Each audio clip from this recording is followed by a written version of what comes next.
देखिए पिछली जो अपन ने लेक्चर था उसके अंदर अपन ने क्या पढ़ा था, उसके अंदर अपन ने पढ़ा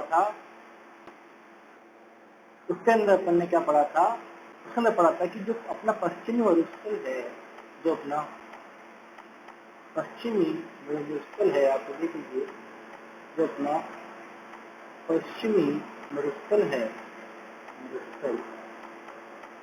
इसको हमने क्या किया था, दो भागों में डिवाइड किया था। दो भागों में कौन सा, पहला तो था हमारा शुष्कतम मरुस्थल, जिसको हम बोलते हैं एरिड, और दूसरा हमारा था अर्ध शुष्क मरुस्थल, जिसको हम बोलेंगे सेमी एरिड। ठीक है, फिर हमने क्या किया था, शुष्कतम मरुस्थल को भी हमने दो भागों में डिवाइड किया था। जो हमने कल पढ़ा था वो ये था कि हमने पढ़ा कि बालुका स्तूप मुक्त क्षेत्र तो ये था ड्यून्स फ्री एरियाज, और दूसरा था हमारा बालुका स्तूप युक्त क्षेत्र, इनको हम बोलेंगे ड्यून कंटेनिंग एरियाज। ठीक है, तो कल हमारा बालुका स्तूप मुक्त क्षेत्र मतलब फ्री एरिया हमने कर लिया था। जो आज हम हेडिंग डालेंगे वो लिखेंगे बालुका स्तूप युक्त क्षेत्र। तो हेडिंग डाल लीजिए आप, आज सेकंड जो हमारा रहेगा वो रहेगा तुम्हारा बालुका स्तूप युक्त मतलब जहाँ पाए जाते हैं, कंटेनिंग युक्त क्षेत्र या प्रदेश। तो आप यहाँ पे लिखेंगे कंटेनिंग एरियाज या रीजन। ठीक है, इस तरह से आप इसको हेडिंग डाल लीजिए। तो इसमें हम क्या देखेंगे, बालुका स्तूप जो अब मिलते हैं हमारे राजस्थान में कहाँ मिलते हैं, किन किन जिलों में मिलते हैं और उनके प्रकार क्या क्या है। तो आप लिख लीजिए बालुका स्तूप, यहाँ पर ऐसे एरो बना के लिखिएगा, बालुका स्तूप के प्रकार। ठीक है, सबसे पहले आप उसमें डाल लीजिएगा, एक नंबर पर आप डाल लीजिएगा बालुका स्तूप के प्रकार के अंदर अनुधैर्य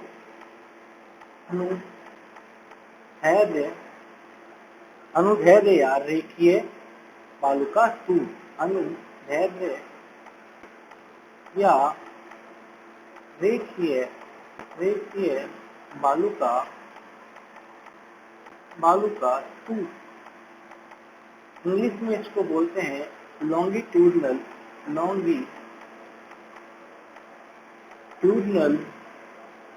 ड्यून्स। ये लॉन्गिट्यूडनल ड्यून्स क्या होते हैं आप समझ लीजिए। आपके सामने यहाँ पर आपको 10 इमेज दिख रही होंगी, जिसमें आपको दिख रहा होगा लीनियर ड्यून्स, क्योंकि ये रेखीय होता है तो लॉन्गिट्यूडनल ड्यून्स या फिर क्या बोलेंगे, लीनियर ड्यून्स। ठीक है, जो बालुका स्तूप हवा के समानांतर बनते हैं, हवा की दिशा में बनते हैं, उनको हम क्या कहते हैं, अनुधैर्य या रेखीय बालुका स्तूप। ये कब बनते हैं, जब हवा की गति क्या होती है, मंद रहती है, तो उसकी ही दिशा में क्या बनते हैं, उसके समानांतर बनते हैं। अभी देखिए जो विंड है विंड हमारे यहाँ पर कुछ इस तरह से है, विंड हमारी इस तरह से जा रही है, इस तरह से। तो ये आप देखिए बालुका स्तूप के समानांतर बन रहे हैं, यहाँ पर हमारी विंड निकल रही है, तो ये समानांतर बिल्कुल सारे विंड के समानांतर क्या बन रहे हैं, बालुका स्तूप बन रहे हैं। तो इनको अगर आप डायग्राम में बनाएंगे तो किस तरह से बनाएंगे, इस तरह से बनाएंगे, इस प्रकार से बना लीजिए अपनी कॉपी के अंदर। ये होगी हमारे पास में क्या, हवा की दिशा। इसको हम बोलेंगे क्या, हवा की दिशा। ठीक है, जो डायरेक्शन है, और ये हमारे पास क्या है, ड्यून्स। तो हवा की दिशा के या फिर हवा के समानांतर जो क्या बनते हैं, बालुका स्तूप, में हम क्या बोलते हैं, अनुधैर्य या रेखीय बालुका स्तूप। ठीक है, तो यहाँ पर पॉइंट डाल के आप लिखिएगा, अपने डायग्राम बना लीजिए, उसमें पॉइंट डाल के लिखिएगा, पवन की दिशा के समानांतर, पवन की दिशा के समानांतर निर्मित बालू का स्तूप पवन की दिशा के क्या, पवन की दिशा के समानांतर, पवन की दिशा के समानांतर, दिशा के क्या, समानांतर निर्मित बालू का स्तूप क्या कहलाते हैं, अनुदैर्ध्य या रेखीय बालू का स्तूप कहलाते हैं। ठीक है, ये कब बनेंगे, दूसरा नीचे पॉइंट डाल के लिखिए आप, पवन की गति मंद होने से इनका निर्माण होता है। लिख लीजिए, पवन की गति क्या मंद हो जाएगी, जब पवन की गति जो है कब मंद हो जाएगी तब क्या होगा, इनका निर्माण होगा। और सर्वाधिक कहाँ मिलते हैं अपने पास में, सर्वाधिक जो ये ड्यूज मिलेंगे हमको, मिलेंगे हमको जैसलमेर और बीकानेर के अंदर। लिख लीजिएगा, जैसलमेर और बीकानेर के अंदर, बीकानेर में क्या मिलेंगे हमें सबसे ज्यादा, ये ड्यूज मिलेंगे। ठीक है, तो आपको समझ में आ गया अनुदैर्ध्य या रेखीय बालू का स्तूप क्या होते हैं, जो हवा के समानांतर जो क्या बनते हैं अपने पास में ड्यूज बनते हैं, उनको हम क्या बोलते हैं, अनुदैर्ध्य या रेखीय। तो दूसरा इससे डाल लीजिएगा, अगर आपने डाल लिया है तो दूसरा डाल लीजिए, अनुप्रस्थ बालू का स्तूप। दूसरा हमारे पास रहेगा अनुप्रस्थ बालू का स्तूप, इनको हम बोलेंगे, आप लिख लीजिएगा आगे, बालू का स्तूप, बालू का स्तूप, इनको हम बोलते हैं ट्रांसवर्स ड्यूज, ट्रांसवर्स ड्यूज। अब ये कैसे बनते हैं आप ये देख लीजिए, ये क्या है कि हवा के समकोण पर बनते हैं। आप ये देख लीजिए, इस तरह से जब ये बन रहे हैं तो हवा के क्या है, समकोण पर, ये ड्यूज जो बन रहे हैं आपको दिख रहे होंगे, इस तरह से ये ड्यूज बने हुए, तो ये हवा के क्या समकोण पर बनते हुए हमें क्या दिख रहे हैं।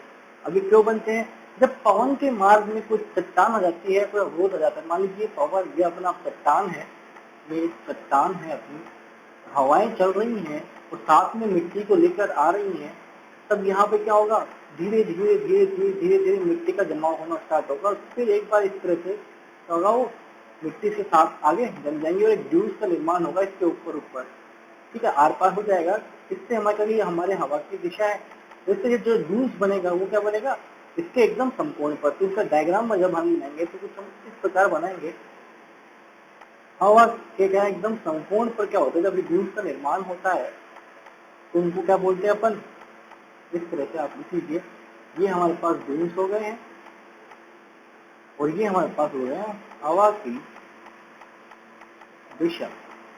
समझ में आ गया आपको ये बात, आप उतार लीजिए और फिर यहाँ पे पॉइंट डाल के लिखिएगा, पहले डायग्राम बना लीजिए आप, एक बार डायग्राम बना लिया होगा आपने, अब लिखिए, पॉइंट डाल लीजिएगा यहाँ पर, इस तरह से पॉइंट डाल के लिखिएगा, पवन की दिशा पर, पवन की दिशा के समकोण पर इनका निर्माण होता है। पवन की दिशा के इस पर समकोण पर किसका निर्माण होता है अपने पास में, ट्रांसवर्स या अनुप्रस्थ ड्यूज का क्या होता है, निर्माण होता है। दूसरे के पॉइंट पर लिखिएगा, पवन के मार्ग में अवरोध, लिखिए, पवन के मार्ग में अवरोध आने के कारण, इसका कारण क्या है 90 डिग्री बनने का, कि पवन के मार्ग में क्या आता है, अवरोध आ जाता है, इसलिए क्या होता है, इनका निर्माण होता है समकोण पर। और नीचे डाल लीजिएगा, सर्वाधिक जो आपको मिलेंगे, सर्वाधिक ड्यूज हमारे पास कहाँ मिलेंगे, सर्वाधिक ड्यूज हमें बाड़मेर और जोधपुर के अंदर। बाड़मेर और जोधपुर में क्या होता है, सर्वाधिक जो हमें होता है अनुप्रस्थ बालू का ट्रांसफर ड्यूज हमें यहाँ पर मिलते हैं। ठीक है, अब तीसरा डाल लीजिएगा, तीसरा जो है ड्यूज है वो बहुत इंपॉर्टेंट है, इसका नाम है बरखान। बरखान बालू का स्तूप, इसका स्पेलिंग भी कुछ इस तरह से ही है, बरखान ड्यूज। ये थोड़ा इंपॉर्टेंट है, आप लोग समझने की कोशिश कीजिएगा।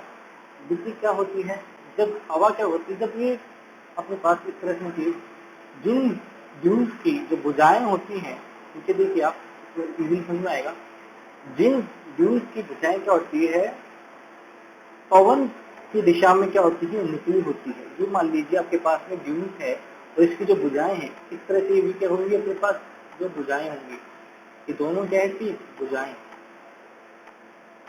भुजाएं ये किस दिशा में निकली होती है, पवन जिस दिशा में चल रही होती है उस दिशा में ये निकली होती है।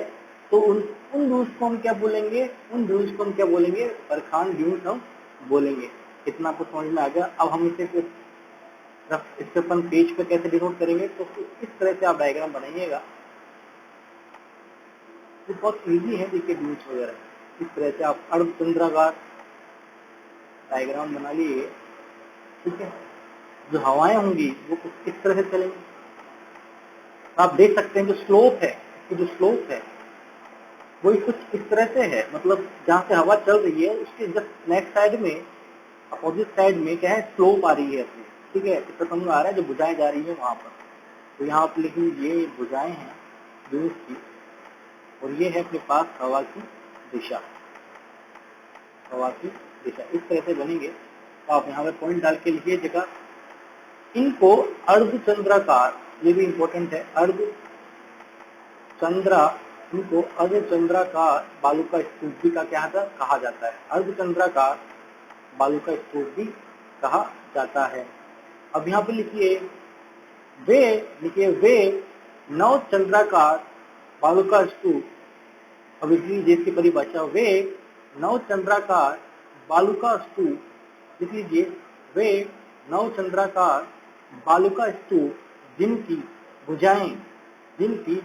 भुजाएं पवनों की दिशा में, जिनकी भुजाएं पवनों की दिशा में निकली होती है, उन्हें क्या कहा जाता है, बरखान बालू का स्तूप कहा जाता है, ठीक है। जिनकी भुजाएं कहाँ निकली होती है, पवनों की किसमें दिशा में क्या होती है, निकली होती है, उनको क्या बोलते हैं, बरखान बालू का स्तूप, ठीक है। कहाँ मिलते हैं सबसे ज्यादा, तो लिख लीजिए जो मंथा नदी है अपनी, मंथा नदी बेसिन क्या होता है मैं आगे बता दूंगा। मंथा नदी बेसिन बीकर में मिलती है, ठीक है। और कहाँ मिलता है सबसे ज्यादा, ये भालेरी गांव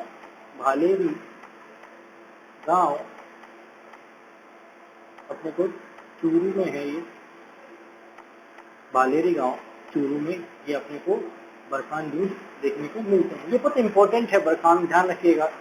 इसे याद करने का सबसे अच्छा तरीका क्या है, इसको अंधचंद्रकार भी बोलते हैं। अब भुजाएं क्या पवनों की दिशा में अपने पास निकली रहती है, ठीक है। अब इसको हटा देता हूँ। अगला आप डाल लीजिए अपने पास में चौथा पैराबोलिक, ठीक है। पैराबोलिक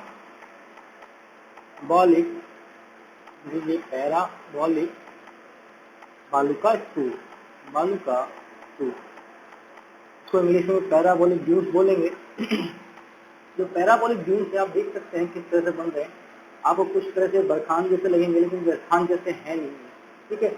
पैराबोलिक जो ड्यूज है उनका झाड़ियां वगैरह होता है अपने पास में, झाड़ियां यहाँ पे आपको दिख रही है, कुछ पेड़ टाइप से दिखाया गया है, झाड़ियां वगैरह होते हैं, इनके साथ में क्या विकसित होते हैं। जब उनके साथ में विकसित होते हैं तो उनकी जो भुजाएं, यहाँ पे भुजाएं दिख रहे हैं इस तरह की भुजाएं तो निकली हुई है। अपना जो बरखान होता है उसके अंदर क्या होता है, भुजाएं जो निकली होती है वो पवन की दिशा के समान निकली होती है, लेकिन जहाँ पे जो भुजाएं निकल रही हैं वो किसके विपरीत होकर निकल रही है, पैराबोलिक। समझ में आ रहा है। तो आप कैसे तरह से इसको डायग्राम बनाएंगे, इसका डायग्राम हम इस तरह से बनाएंगे, तो वही है, तो ये भी है दंड का, लेकिन इसका जो हवाओं की डायरेक्शन है वो अलग है, ठीक है। जो हवा जा रही है वो इस तरह से जा रही है अपने पास में, और यहाँ पे क्या झाड़ियों के पास में क्या होता है, यहाँ पर उनका विकास होता है, ये विकसित होता है, झाड़ियों के सहारे क्या बनते हैं, पैराबोलिक बालिका स्तूप हमारे बनते हैं। तो आप यहाँ पे लिख लीजिएगा कि ये पवनों की दिशा है, पवन की दिशा, और अपने पास में जो भुजाएं हैं जो क्या है पवन के जस्ट विपरीत डायरेक्शन में है, ठीक है। तो आप यहाँ लिख लीजिए कि यह झाड़ियों के, लिखिए यहाँ पे, झाड़ियों के सहारे विकसित होते हैं, झाड़ियों के सहारे विकसित होते हैं, ठीक है। और जो सर्वाधिक हमें मिलते हैं वो सर्वाधिक हमें कहाँ मिलते हैं, बीकानेर में हमें मिलते हैं। कितना समझ में आ गया आपको, बहुत अच्छी बात है। अब जो हम पांचवा पढ़ेंगे हमारे पास, वो हमारे पास है तारानुमा बालू का स्तूप, स्तूप, तारानुमा बालू का स्तूप से क्या हमारा तात्पर्य है? तारानुमा बालू का स्तूप या फिर इसको बोलते हैं स्टार ड्यून। स्टार ड्यून जो आपको दिख रहा होगा यहाँ पे, जो स्टार ड्यून्स हैं वो क्या करते हैं? पैराबोलिक ड्यून से ही विकसित होते हैं। कैसे विकसित होते हैं? जब हवा चारों ओर से चलती है, यहाँ से इधर से इधर से, तब क्या होती है? टूट जाते हैं, टूटने के बाद में आपस में इस तरह से मिल जाते हैं। तो जब ये इस तरह से मिल जाते हैं आपस में, इस तरह से चैन की बन जाती है, तो ये क्या हो जाता है? स्टार का निर्माण होता है। तो कुछ इस तरह से वाले का स्तूप देखने को मिलेंगे अपने को इस टाइम पर। तो देखिए इस तरह से कुछ मिल जाता है स्टार टाइप से, यहाँ से ये मिल गया इसको, यहाँ से इसी से आपस में मिल जाते हैं। तो इसको आप थोड़ा डायग्राम में इस तरह से बना लीजिएगा। ये स्टार, ये होगा स्टार, ठीक है। तारानुमा वाले का स्तूप, इसमें लिखिएगा आप तारानुमा, आपको यहाँ दिख रहे हैं कि ये जो पैराबोलिक ड्यून्स है ये आपस में मिल जाते हैं चारों तरफ से। तो क्या यहाँ पे ये स्टार दिख रहा होगा इस तरह से आपको, इस तरह से स्टार स्टार की जो भुजाएं निकली थी इसको स्टार ड्यून्स बोलते हैं। ठीक है, लिखिए पैराबोलिक बालू का स्तूप, लिखिए पैराबोलिक जो बालू का स्तूप है, पैराबोलिक जो बालू का स्तूप है, ठीक है, ये क्या होता है? उनसे अपने पास में क्या निर्मित होते हैं। लिखिए आपने पैराबोलिक बालू का स्तूपों से क्या होते हैं? विकसित होते हैं या उनसे निर्मित होते हैं। लिख लीजिए पैराबोलिक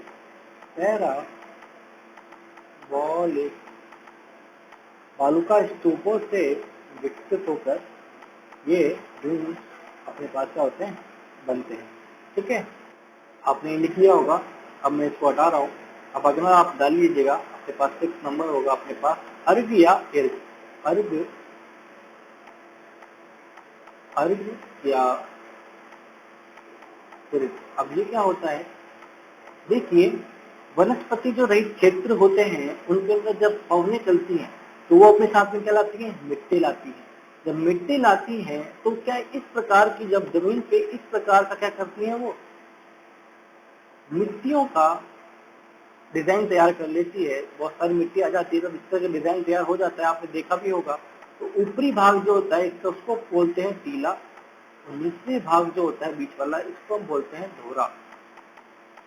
ठीक है, ये आपको समझ में आ गया। तो आप यहाँ पे इर्घ में आप लिखिए वनस्पति रहित क्षेत्र में, वनस्पति रहित क्षेत्र में, लिखिए वनस्पति रहित क्षेत्र में, वनस्पति रहित क्षेत्र में मंद पवन संचालन से, देखिए वनस्पति रहित क्षेत्र में मंद पवन संचालन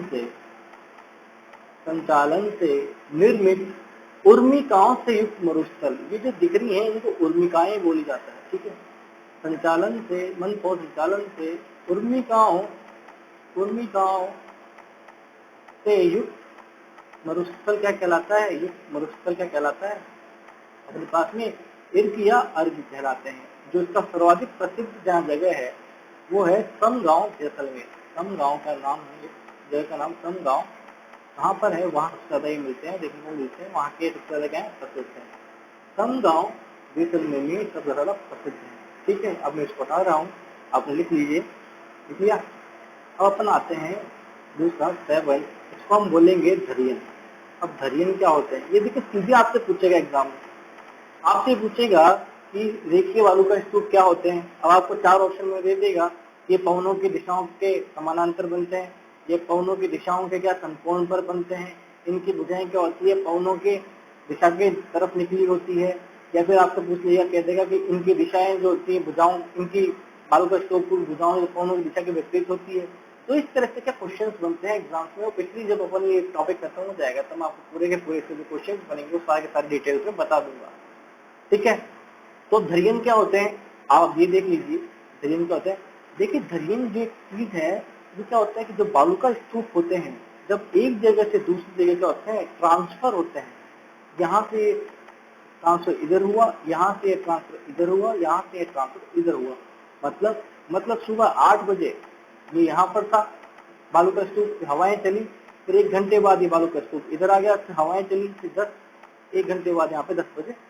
तो इस तरह से जो भ्रमणशील, इनको हम बोलते हैं भ्रमणशील जो बालू का स्तूप होते हैं, बालूका स्तूप, उनको क्या जैसलमेर में क्या बोला जाता है, धैर्य। तो आप लिख लीजिए, आप समझ लो उनके कि भ्रमणशील है, हवाएं चलती है तो ट्रांसफर हो जाते हैं एक जगह से दूसरे, अपनी स्थिति बदलते रहते हैं, ठीक है, इसलिए इनको क्या बोला गया, भ्रमणशील बालूका स्तूप। लिखिए, जैसलमेर जिले में भ्रमणशील बालूका स्तूपों को धैर्यन कहा जाता है। इसलिए जैसलमेर जिले में भ्रमणशील बालूका स्तूप को धैर्यन कहा जाता है। और इनका एक साथ मिलना मतलब ऐसे बहुत सारे जो एक के बाद बहुत सारे 10 के 10 एक साथ क्या हो, मान 10 एक आपस में मिल गए और फिर आप पे आगे के ट्रांसफर हो रहे हैं, ठीक है, तुमको बोलेंगे नेटवर्क बालूका स्तूप। क्या बोलेंगे उनको, नेटवर्क बालूका स्तूप कहा जाता है, नेटवर्क बालूका स्तूप कहा जाता है, क्योंकि बहुत सारे जब वहाँ पे क्या होंगे, ट्रांसफर होंगे, तो उनको क्या होगा, नेटवर्क बालूका स्तूप। अब आप ये देखिए, अब एक कारवा आप डालिए, आपने ये सुना भी होगा कई बार वर्ड कारवा क्या होता है, तो आप सुन लीजिए कारवा क्या होता है। देखिए, दो बालूकाओं स्तूपों के मध्य का जो रास्ता होता है, मध्य मार्ग होता है, उसको कारवा कहते हैं। जैसे ट्रांसफर ड्यूज में आपको और चीज समझ में आ जाएगा।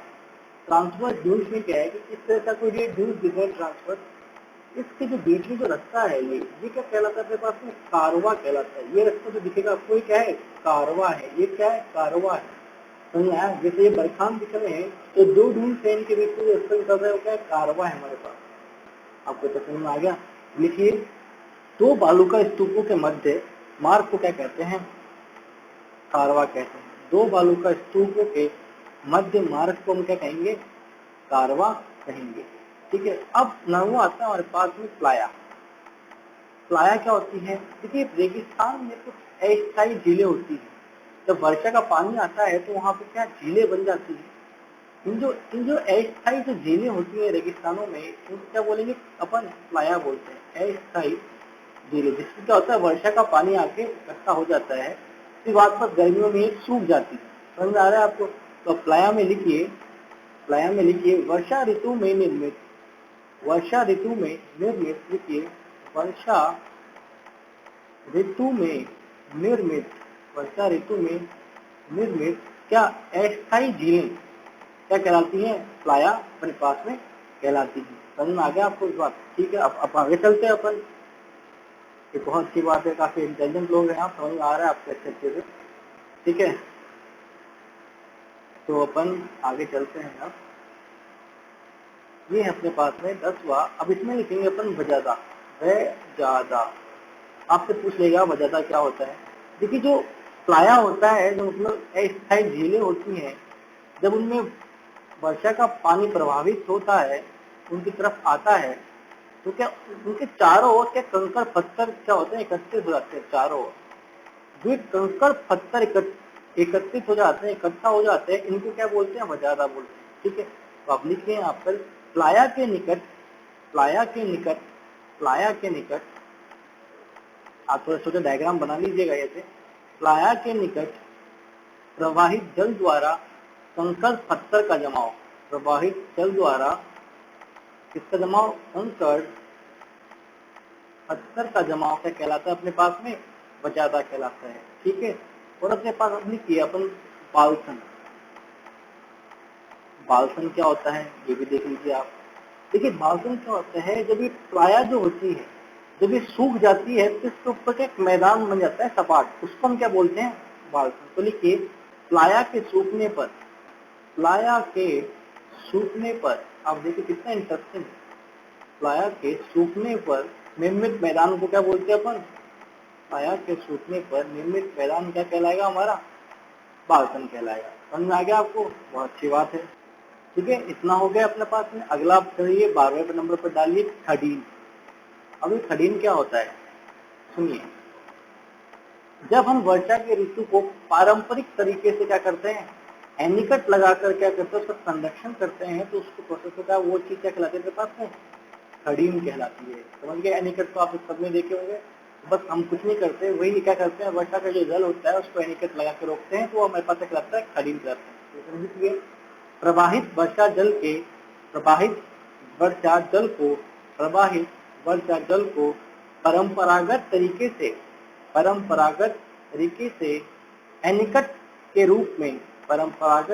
से एनीकट के रूप में संरक्षण क्या कहलाता है? अपना खड़ीन कहलाता है। समझ में आ गया इतना आपको? बहुत अच्छी बात है। अब यहाँ पे एक बात नोट डाल लीजिए, नोट डाल के एक बात लिखिए कि जो जैसलमेर का कुलधरा गांव है, जो लिखिए आप, कुलधरा गांव जैसलमेर, यहाँ पे ऐसे लिखिएगा कुलधरा गांव, यहाँ इसके आगे लिखिए कुलधरा गांव जैसलमेर में 15वीं शताब्दी में 15वीं शताब्दी में 500 से अधिक 500 से अधिक खड़ीन बनाने के लिए प्रसिद्ध है। कुलधरा गांव कहाँ? जैसलमेर। 15वीं शताब्दी में 500 से अधिक क्या किए वहां पर? उन्होंने खड़ीन बनाए हैं। इसलिए ये जो गांव है कुलधरा गांव, आपसे पूछ ले कुलधरा गांव क्यों फेमस है जैसलमेर का, तो आप क्या बताएंगे कि सबसे ज्यादा क्या मिला वहाँ पे? खड़ीन बनाए गए थे। 500 से ज्यादा खड़ीन 15वीं शताब्दी में वहां पर बना दिए गए थे, इसलिए वहां पर क्या कुलधरा गांव बहुत फेमस है। तो इस तरह से छोटे छोटे क्वेश्चन बनते हैं और ये बहुत इंपॉर्टेंट है। ठीक है, अब जो हमारे पास में 13वां होगा वो होगा टाड या डाड। आपको हंसी आ रही होगी, ये टाड या डाड क्या होता है? तो सुनिए, अपने पास कहते हैं जब मरुस्थल की जो स्थायी झीलें होती है, स्थायी झीलें माने तो सूखती नहीं। देखिए आप, मरुस्थल की जो स्थायी झीलें होती हैं, स्थायी झीलें, उनको क्या कहते हैं? टाड या डाड कहा जाता है। जैसे अपने पास एग्जांपल दे तो अपन, आप देखिए डीडवाना झील है अपने पास में, मरुस्थल की स्थायी झील है। पच पगरा अपने पास में झील है, वो भी स्थायी झील है। और सांबर झील है, वो भी अपने पास में क्या है? स्थायी झील है। इनको सबसे टाड या डांड बोलते हैं। तो चौड़ा है, 14वां है, वो अपने पास में है रन। आपने बहुत बार सुना होगा क्या होता है रन, बहुत ही ईजी है। देखिए जब मरुस्थल की जो स्थायी झीलें क्या होती है, जब सूख जाती है ना, तो उससे जो निर्मित मैदान होता है दलदली भूमि, मरुस्थल की जो स्थायी झीलें जब सूखती हैं, जो दलदली भूमि बनती है, उसको हम क्या कहते हैं? रन कहा जाता है उसको। ठीक है, तो आप इसमें लिखिए टांड या डांड के सूखने पर, टांड या डांड के सूखने पर निर्मित, ये इंपॉर्टेंट है, रन क्या होता है आपसे पूछ लेगा, निर्मित क्या? दलदली भूमि, निर्मित दलदली भूमि क्या कहलाएगी अपने पास में? रन कहलाएंगे। जैसे एग्जांपल मैं आपको देना चाहूँ तो बाप रन ये अपने पास का जोधपुर में है। और दूसरा है अपने पास में पोखरण, ये अपने पास कहाँ पर है? इसके अपने पास जैसलमेर में है। आपको समझ में आ गया होगा। ठीक है, तो इस तरह से हमारा क्या होता है यहाँ पर बालू का स्तूप युक्त प्रदेश भी हमारा क्या होता है यहाँ पे खत्म होता है। अब जो हमारा पश्चिमी मरुस्थल का जो दूसरा पार्ट था, पहला पार्ट था शुष्कतम मरुस्थल, उसके दो सब पार्ट किए हमने, कौन कौन से? बालू का स्तूप मुक्त प्रदेश और बालू का स्तूप युक्त प्रदेश, वो दोनों यहाँ खत्म हो गए। अब जो दूसरा पार्ट है, सब पार्ट कौन सा? पश्चिमी मरुस्थल का दूसरा सब पार्ट, उसका हम क्या करेंगे? अध्ययन करेंगे। तो हेडिंग डाल लीजिएगा, तो आप हेडिंग डालेंगे अभी, दूसरा जो हमारा पार्ट था पश्चिमी मरुस्थलम, मेन हेडिंग थी हमारी, उसका हमारे पास जो दूसरा पार्ट था, दूसरा पार्ट क्या था? अर्ध शुष्क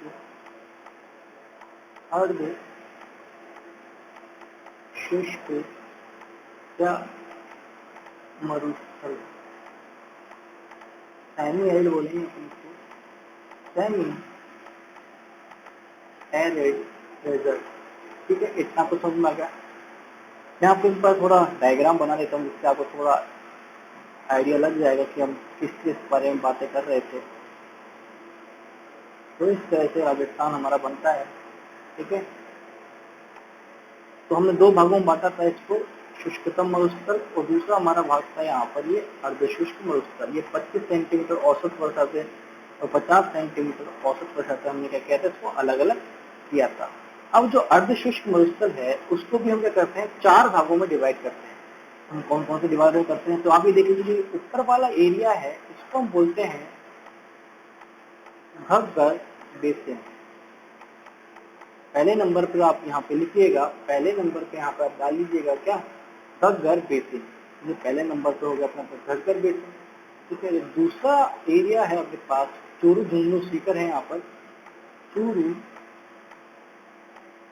झुंझुनू और सीकर वाला जो एरिया है वो हमारा जो दूसरा पार्ट है वो है हमारा पास शेखावटी बेसिन, वो हमारे पास है शेखावटी बेसिन। जो तीसरा पार्ट है वो हमारे पास है यहाँ पर नागौरी उच्च भूमि।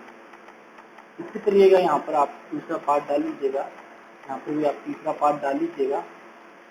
ये है अपने पास में नागौरी उच्च भूमि। और चौथा है हमारे पास ये पूरा एरिया, इसको हम बोलेंगे लूणी बेसिन। लूणी बेसिन आपको इतना समझ में आ गया? बहुत अच्छी बात है। तो आप ये चारों यहाँ पे उतार लिए होंगे। चारों उतारने के बाद में आप एक काम कीजिएगा, पहली हेडिंग डाल लीजिएगा ठग्गर बेसिन वाली। मैं इसको बता रहा हूँ, आप हल्का सा छोटा सा मैप बना लीजिए, उसके बाद में इस तरह से कर लीजिएगा। ठीक है, हो गया हो तो मैं इसको बता रहा हूँ। ठीक है, तो आप ये यहाँ पर हेडिंग डालेंगे, अब हम पहली वो डालेंगे, हम कौन सी? ठग्गर बेसिन। ठग्गर बेसिन। अब सबसे पहले आपको छोटी छोटी सी बातें बता देता हूँ मैं घग्गर बेसिन से पहले। जो मैं अभी यहाँ पे डायग्राम बना रहा हूँ, आप उसको पीछे पीछे कॉपी बना लीजिएगा, समझने के पर्पज से है। यहाँ पे आपको मैं इसके बारे में लिखवाऊंगा नहीं। ठीक है, देखिए जो नदियाँ होती हैं वो क्या इन पहाड़ों पे से निकलती हैं मोस्टली। बरसात में नदियों को छोड़ दीजिए, जो सदाबहार नदी है, जो सदाबहार बहती रहती है, या तो वो ग्लेशियर से निकलती है। मैक्सिमम जो नदियाँ हैं वो ग्लेशियर से ही निकलती है। अभी जो ग्लेशियर्स हैं, इनकी जो नदियाँ निकल रही हैं, ये एक दिन में, एक साल में, 5-10 साल से नहीं निकल रही है, हजारों लाखों सालों से निकल रही है। और जो भी ये नदियाँ निकलती हैं, जो ग्लेशियर का जो पिघलता है तब ये नदी बनती, नदी का पानी जब इसमें आता है तो ये जो पहाड़ों पर जो क्या है यहाँ पर पत्थर है उनको काटते हुए निकलती है। उनका क्या करती है? अपरदन करती है। अब अपरदन करती है। अपरदन का मतलब क्या है? काट छाट करती है। काट छाट करती है, उनको टुकड़ों में विभाजित कर देती है। ठीक है, और उनको अपने साथ में क्या करती है? ले जाके बहाती है।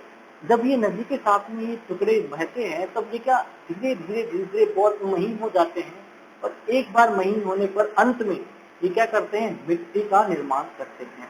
जो आप अपने आसपास देख रहे हैं वो बहुत हजारों सालों, लाखों सालों पहले हुई प्रोसेस का क्या है? नतीजा है। तब आपको इतनी सारी मिट्टी देखने को मिलती है। मिट्टी कहाँ से मिली? नदियों के द्वारा। क्या जो उसके जो रास्ते में जो पत्थर हैं उनको क्या, उनका अपरदन करके, उनको काट काट के, उनको तोड़ के क्या बनती है अपने पास में? ये मिट्टियां जो हम देखते हैं वो मिलती है। अब जो पहाड़ का जो पाद होता है, पाद मतलब पहाड़ का जो निचला हिस्सा, सबसे पहले जो पहाड़ उतरते जो हिस्सा आता है, वहां पे क्या होता है? बड़े बड़े पत्थर होते हैं। बड़े बड़े पत्थर क्यों होते हैं? जब नदी अपरदन करती है, आप अगर कहीं घूमने गए होंगे तो आपने देखा होगा, मनाली साइड में अगर आप कभी गए होंगे तो वहां पर क्या सबसे पहले आपको क्या मिलेंगे? बड़े बड़े ऐसे तरह से पत्थर मिलेंगे। अब ये नदी क्या होती है? उन पत्थरों के अंदर ही होके बहती है। ऊपर पत्थर होते हैं तो नदी हमें दिखाई नहीं देती, मतलब दिखाई ओझल हो जाती है इस जगह से। ठीक है, फिर जैसे ही वो आगे आता है थोड़ा थोड़ा थोड़ा, तो यहाँ पर क्या गाद रहता है, किसका? नदी के अपने पास में जो टूटे होते हैं इनके पत्थर, उनका गाद रहता है। तो इधर क्या दलदली भूमि रहती है। यहाँ पर क्या दलदली क्या रहती है? यहाँ पर भूमि रहती है। समझ में आ रहा है आपको मेरी बात? बिल्कुल। जो दलदली भूमि रहती है उसके जस्ट, इसको अपन बोलते हैं तराई क्षेत्र। तराई क्षेत्र, इतनी बात आपको समझ में आ गई? तराई क्षेत्र। अब जो इसके आगे का सीन है वो आप कुछ इस तरह से समझिए। ये मान लीजिए हमारी किसी टाइम पर एक नदी थी। ठीक है, ये पूरा हमारा कंप्लीट इसमें पानी बह रहा था।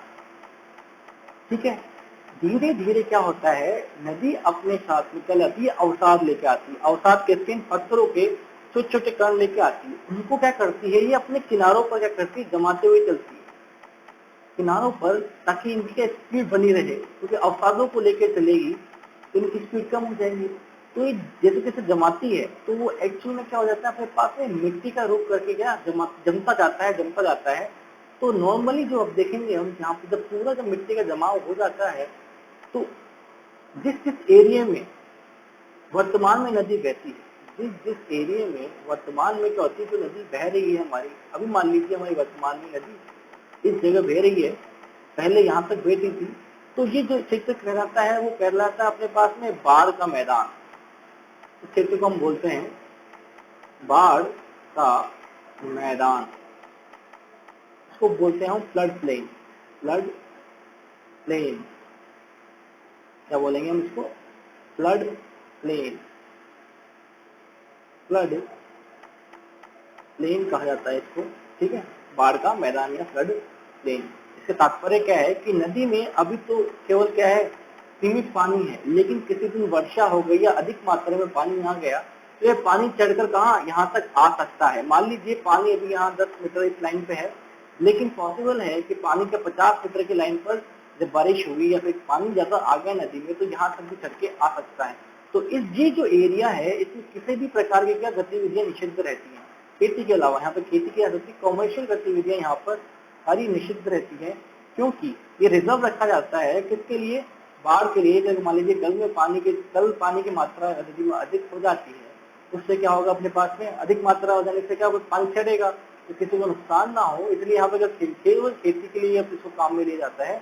बाकी यहाँ पे रेजिडेंशियल वगैरह कमर्शियल वगैरह कोई काम नहीं होता है, क्योंकि फ्लड प्लेन होता है, ठीक है।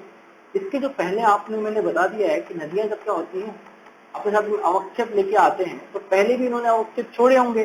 तो पहले इन्होंने क्या किया होगी, मिट्टी यहाँ पर छोड़ी होंगी, मतलब पहले इसका इतना विस्तार रहा होगा कि धीरे धीरे इतना हो गया, और वर्तमान में हमें पता है कि इससे ज्यादा पानी नहीं चढ़ पाती।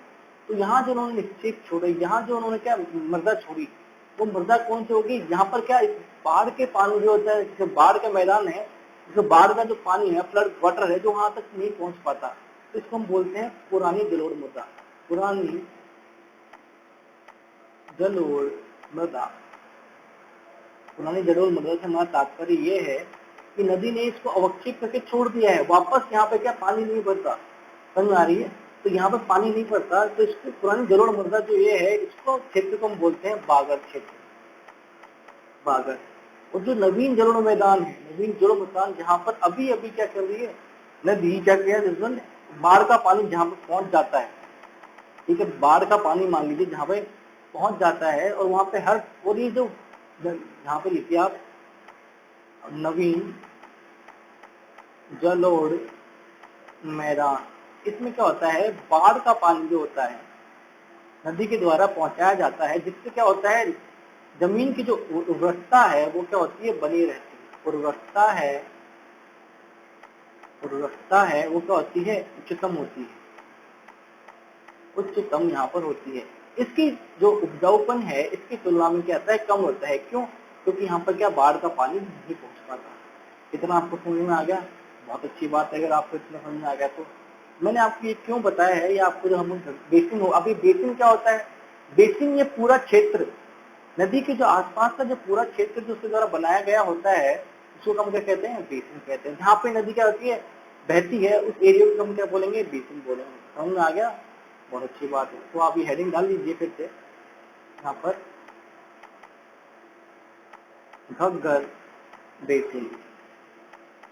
तो घग्गर बेसिन में क्या क्या आएंगे आप ये नोटिस करिएगा, कौन कौन से जिले आते हैं। तो मैंने आपको ऊपर बता रखा है, अभी यहाँ पर डिस्कस किए थे हमने। घग्गर बेसिन में हमारे पास ये रीजन आएंगे, कौन कौन से, श्री गंगानगर, यहाँ पे एरो लगा के लिखिएगा, श्री गंगानगर, गंगानगर, और क्या आएगा आपके पास, हनुमानगढ़। श्री गंगानगर और अपने पास आएगा क्या, हनुमानगढ़। ये अपने पास में दोनों क्या आएंगे, घग्गर बेसिन में ये क्षेत्र आते हैं, ठीक है। अब इसके अंदर जो अपने पास में घग्गर नदी बह रही है, यहाँ पर क्या घग्गर बेसिन इसलिए बोलते हैं क्योंकि यहाँ पर घग्गर नदी बह रही है। समझ में आ गया? तो आप लिखिए, यहाँ पर एरो लगाइएगा, फिर लिखिएगा जो इसमें संरचनाएं मिलती है, नाली। नाली क्या होती है, तो आप ये लिखिए कि जो घग्गर नदी के अंदर, घग्गर नदी की जो शुष्क घाटियां होती हैं वो हनुमानगढ़ है, यहाँ पर अपना श्री गंगानगर है, यहाँ पर हनुमानगढ़। हनुमानगढ़ में जो घग्गर नदी की शुष्क घाटियां हैं उनको क्या कहा जाता है, नाली। लिखिए हनुमानगढ़ में, लिखिए हनुमानगढ़ में, हनुमानगढ़ में, हनुमानगढ़ में, जल्दी लिखिए, हनुमानगढ़ में घग्गर नदी की शुष्क घाटियां, शुष्क घाटियों को क्या कहा जाता है अपने पास में, नाली कहा जाता है। और दूसरा है अपने पास में पाट। अब ये पाट क्या होता है, देखिए जो घग्गर नदी के द्वारा निर्मित जो मैदान है उनको क्या कहता है, हनुमानगढ़ में क्या कहा जाता है, पाट कहा जाता है।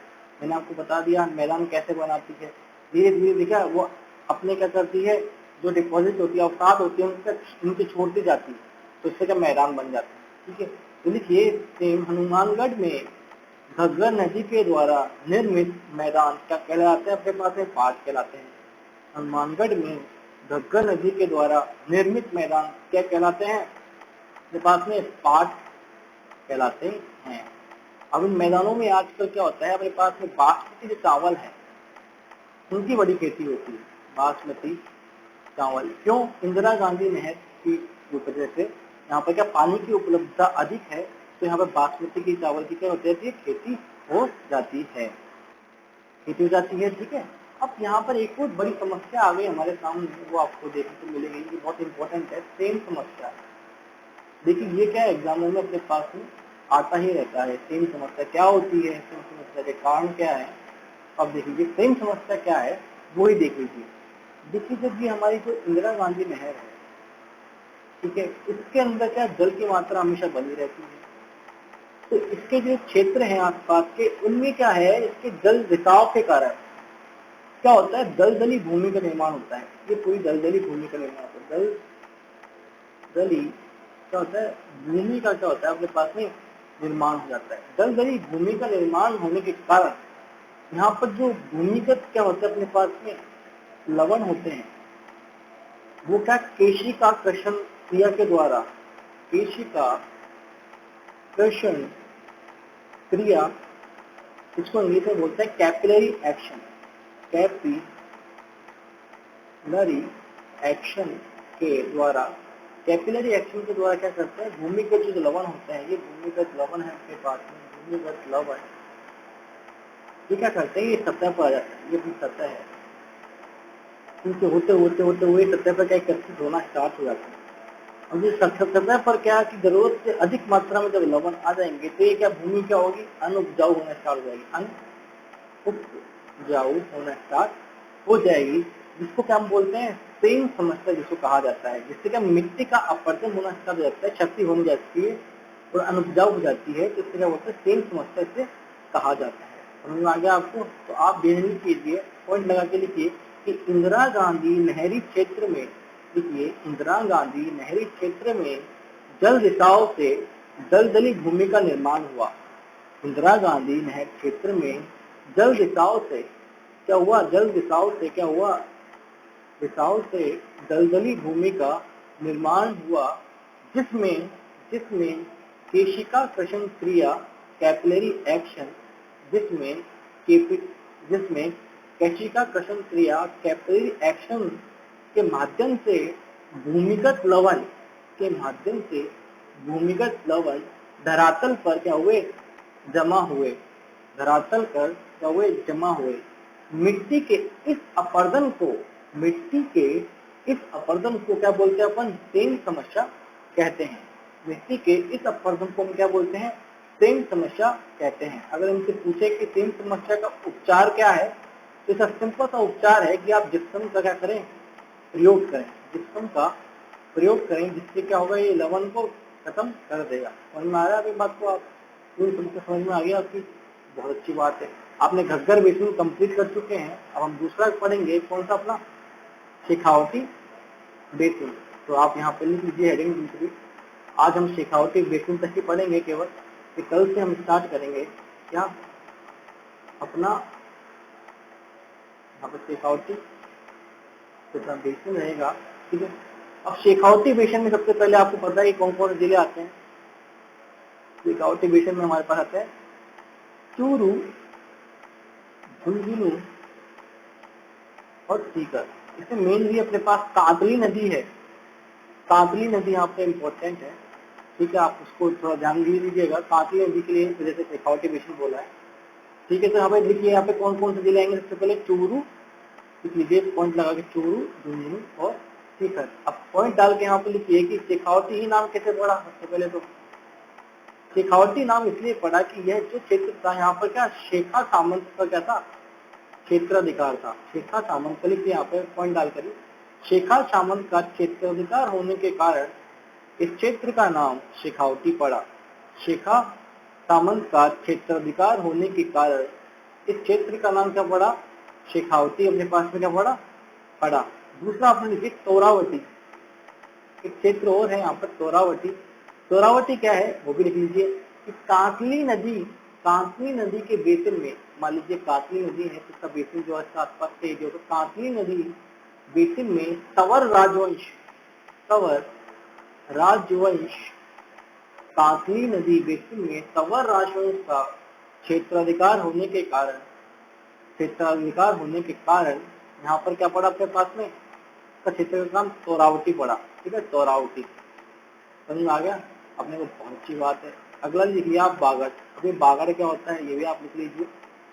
जो कातली नदी है इसके द्वारा पुराना जो जलोढ़ मैदान निर्मित हुआ है कहाँ पर, झुंझुनू में, उसको क्या कहेंगे अपन, बागड़ कहेंगे। मैंने आपको बता दिया है कि नवीन जलोढ़ मैदान क्या होता है और पुराना जलोढ़ मैदान क्या होता है। नवीन जलोढ़ मैदान ये है कि अपने पास में जो एरिया है जहाँ पे बाढ़ का पानी क्या बार बार पहुंचता रहता है, और पुराना जलोढ़ मैदान वो है जो कुछ ऊंचाई पर स्थित है, वहां पर क्या होता है बाढ़ का पानी पहुंचने में असफल होता है। तो आगे आपको बात करते हैं, लिखिए बागड़ के अंदर, बागड़ में लिखिए आप कातली नदी द्वारा निर्मित पुराना जलोढ़ मैदान, कातली नदी द्वारा निर्मित पुराना जलोढ़ मैदान झुंझुनू जिले में बागड़ प्रदेश के नाम से जाना जाता है। पुराना जलोढ़ मैदान क्या झुंझुनू जिले में किस नाम से जाना जाता है, बागड़ प्रदेश के नाम से क्या जाना जाता है। ये देखिए बहुत इजी है और ये आपसे सीधा यही पूछेगा कि बागड़ प्रदेश कहाँ पर है, तो आप क्या बोलेंगे, झुंझुनू जिले में स्थित है। ठीक है, तोरावटी से क्या है तो आप बोल देंगे तवर राजवंश। तो ये बहुत ही इजी है और आपको पता लग जाएगा। ठीक है, बागड़ के बाद में आप देखिए थल्ली, लिखिए थल्ली। जो थल्ली है वो इस तरह से है, देखिए हनुमानगढ़ की सीमा मान लीजिए यहाँ समाप्त होती है। ठीक है, हनुमानगढ़ जो चूरू है उसकी सीमा अपनी मान लीजिए यहाँ समाप्त होती है, चूरू है चूरू, और ये मान लीजिए इसके पास है बीकानेर। ये तीनों क्या होते हैं, जो सीमावर्ती भाग है इनका, ये जो सीमावर्ती भाग दिख रहा है आपको, ये क्या कहलाता है, अपने पास में थल्ली कहलाता है। जहाँ पे तीनों मिलते हैं सीमावर्ती भाग, ये वाला इलाका क्या कहलाता है, थल्ली कहलाता है। तो लिखिए चूरू हनुमानगढ़ और बीकानेर का सीमावर्ती भाग क्या कहलाता है, थल्ली कहलाता है। ठीक है, थल्ली कहलाता है। अब यहाँ पे आगे लिखिए जोहड़, लिखिए जोहड़ क्या होता है। शेखावटी के जो कच्चे कुएं होते हैं उनको हम जोहड़ कहा जाता है। कच्चे कुएं का तात्पर्य क्या होता है, जिसपे सीमेंट लगाकर पत्थर लगाकर क्या हुई है, यहाँ पर इसको बनाया नहीं गया है, प्रॉपर मिट्टी की तरह ही बना हुआ छोड़ दिया गया है। तो यहाँ पे लिखिए शेखावटी के जो है कच्चे कुएं क्या कहलाते हैं अपने पास में, जोहड़। तो यहाँ पे नोट भी डाल लीजिएगा जोहड़ के पास में। नोट ये है कि जो राजेंद्र सिंह है, हमारे पास में है, इनको हम वाटर मैन ऑफ इंडिया भी जानते हैं। वाटर मैन, आप सर्च कर लीजिएगा इनको, उन्होंने बहुत अच्छा काम किया है देश में पानी के संबंध में, जन संरक्षण के संबंध में। राजेंद्र सिंह है, वाटर मैन इंडिया है, जो बेसिकली अपने अलवर से संबंध रखते हैं, अलवर के रहने वाले हैं। इन्होंने क्या किया है, जो सीकर जिला है यहाँ पे लिखिए Rajendra Singh Waterman of India, Alwar ने सीकर जिले में क्या किया है, जोहड़ संरक्षण कार्यक्रम स्टार्ट किया। जोहड़ संरक्षण कार्यक्रम क्या किया था, शुरू किया था। ये भी पूछा सकता है आपको कि राजेंद्र सिंह जी ने, वाटरमैन ऑफ इंडिया ने सीकर जिले में क्या किया था, तो आप बोलेंगे कि जोहड़ संरक्षण कार्यक्रम। या फिर आपसे ऐसा पूछ लेगा कि जोहड़ संरक्षण कार्यक्रम किसने शुरू किया, तो राजेंद्र सिंह जी ने। कहाँ स्थित किया, तो सीकर। से बहुत ही ज्यादा हमारे पास में इम्पोर्टेंट हो चुका है। ठीक है, वह इनको सबको मिटा रहा हूँ। आगे आप पॉइंट लगा के आप अपने हिसाब से लिखिएगा, नाड़ा या नाड़ी, नाड़ा या नाड़ी। अभी नाड़ा नाड़ी क्या होते हैं ये बहुत इंपॉर्टेंट है। देखिए शेखावटी के जो पक्के कुएं होते हैं उनको क्या बोलते हैं, नाड़ा या नाड़ी बोलते हैं। ठीक है, जो पक्के कुएं होंगे शेखावटी के, पक्के कुएं होंगे शेखावटी के, उनको हम क्या बोलेंगे, नाड़ा या हम नाड़ी बोलेंगे। ठीक है, अब जो एक और आता है हमारे पास में सर। अभी सर, यस सर, वस सर, वो वाला सर नहीं है, गुड सर, बैड सर, वो वाला सर नहीं है। इससे तात्पर्य है कि शेखावटी के जो छोटे तालाब होते हैं, छोटे जो तालाब होते हैं उनको हम क्या बोलेंगे, कर बोलेंगे। इतना आपको समझ में आ गया? ठीक है, तो अब टाइम बच रहा है हमारे पास, तो हम एक और टॉपिक और कर लेते हैं। तीसरा भी आप लगा लीजिए, इसको मिटा देता हूँ आप यहाँ पे। ये सारा क्लियर हो गया ना? ये बहुत ही इजी टॉपिक्स हैं और बहुत जल्दी याद होते हैं। आपको तो मैं बिल्कुल समझा रहा हूँ कि कैसे कैसे इनको बोला जाता है। ठीक है, आपको मैंने बेसिक पढ़ाया है, इसलिए पहले मैंने वो जलोढ़ शंकु वाला आपको पूरे चीजें बताई कि कैसे कैसे फ्लड पहले प्लेन होते हैं। आपके सिलेबस में नहीं है, लेकिन आपको पता कैसे लगेगा कि पुरानी मृदा जलोढ़ मृदा और नई जलोढ़ मृदा क्या होती है। तो आपको क्या इस चीज सारा कॉन्सेप्ट मैंने क्या कर दिया, आपका पूरा क्लियर कर दिया। ठीक है, तो अब आप नई हेडिंग डालिए। नई हेडिंग हमारे पास आज की है, ये जो बात तीसरा रहेगा वो रहेगा नागौर उच्च भूमि। नागौर उच्च भूमि, ठीक है। तो इस नागौर उच्च भूमि को हम कल ही पढ़ते हैं। ठीक है, इसको अपन कल करेंगे। तो जो भी मैंने आज आपको पढ़ाया है उसको वापस रिवीजन करने की कोशिश कीजिएगा। बहुत ही ईजी है, बहुत ही सरल है और बहुत ही अच्छे से आपको समझाया गया है। तो आप थोड़ा रोज इनको कम से कम 2 घंटा दीजिए, आपका बहुत ही अच्छी ज्योग्राफी है जो बहुत अच्छी हो जाएगी राजस्थान को। राजस्थान का सिलेबस आपका बहुत ही सदा वो सिलेबस है, बहुत हार्ड सिलेबस नहीं है। इसमें राजस्थान की इकोनॉमी कहीं भी नहीं डाली गई। जो टफ चैप्टर था जनसंख्या वाला, हालांकि वो इजी भी था, उसमें मार्क्स भी था, लेकिन वो कंफ्यूजिंग बहुत था, वो आपके लिए हटा दिया गया है। कल्चर का पार्ट भी लिमिटेड ही है, बाकी आप जो अपने हिस्ट्री का पार्ट भी लिमिटेड है। तो बहुत सारी चीजें हैं, क्वालिटी आपके पास में नहीं है, ये एडवांटेज है राजस्थान की। तो काफी सारे आपके पास में पार्ट नहीं है, तो कम सिलेबस है, लेकिन इसको अच्छे से करें, जिससे क्या है आपका अच्छे से अच्छे मार्क्स है और अपना सिलेक्शन हो। ठीक है, तो आई होप आपको सब कुछ पसंद आया होगा। मिलते हैं अपने कल तीसरे टॉपिक के साथ, नागौर उच्च भूमि। ठीक है, बाय।